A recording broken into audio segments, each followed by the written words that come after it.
अरे मु जो बटर चिकन टा बनैथिली केमतिया लागुଥିଲା?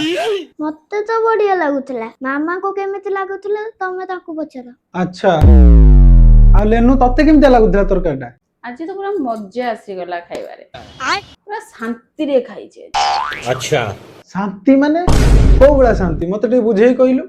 बुझेई कहि माने केमिति कहि रुआ कहूची जेमिति कि तुमको जोरे झाड़ा लागि थिबो तमे जे झाड़ा बसी के सो शांति सेई टाइप रे शांति लागे।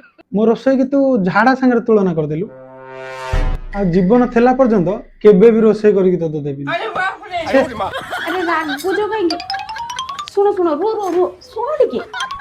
A few moments later. ओहो उठ उठ उठ उठ झाड़ा माइला मते। अरे प्रिंस जाई छी झाड़ा टिके रुह। अरे प्रिंस जाई थाउ तमे केमिति छिबो मो कोठी के पळेइनी तू उठी मते झाड़ा माइला तो बोला प्रिंस जाई छी तो कोन हियो कि मो मां बोझी न तू उठ बे। ओहो कि शांति रे दुनिया रे या भले शांति आ किछि भी नाही। मो ऊपर तमे रागुथलो हां मु जो शांति कथा कहउथली एई शांति बुझी पाइलो। ओहो ये शांति या